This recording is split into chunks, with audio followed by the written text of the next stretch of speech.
Here's the other thing I want people to appreciate. This is something I have enormous disdain for conservatives are.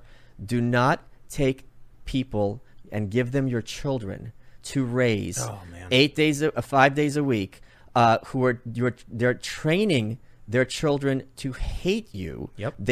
Socialists regard your property as their property, but even more nefariously, they regard your children as their property. You see they're getting resentful that there might be cameras in these classrooms. Yep. And it is a very sick, and this has been by design. They talk about making good citizens. Making good citizens is a euphemism for breaking young minds and making them submissive and obedient, and to have their self-esteem come from an external source, namely that mediocre man or woman at the front of the room who your approval is based on whether they give you a grade, and it's based on whether they like you or not, more often than not. It is a horrible Prussian evil system that's been going on for 100 years, and that is something that really needs to be the next front line among people who care about their kids. Now, I'm just going to say one more thing. A lot of people don't have the option to go to private school, of course. That's where the fight needs to happen. That money has to follow the kid. There need to be more choices for poor people. I was going to ask you about school choice.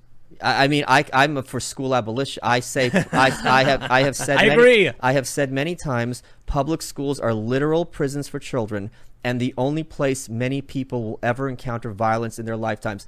And we're told, this is a really sick one, it's good that you're bullied because it prepares you for real life. There is nowhere in real life where you are trapped for years with someone who is engaged in psychological warfare or physical warfare against you, other than perhaps an extremely abusive marriage. And in that case, there are many venues to help you escape it and transition to a healthy life. Whereas here, there's every chance to close the door and make sure you do not escape. It is depraved. And what if the bully's your teacher?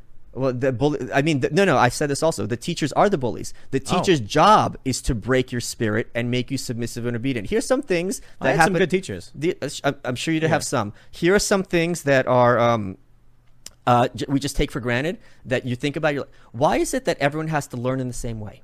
Why is it that everyone has to be on the same timetable? Because it prepares you for life in corporate America, where everyone just checks in at 9 o'clock, which makes no sense for you're self-employed.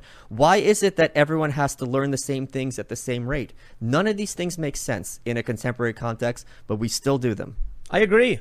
Abolish school. Yes, abolish public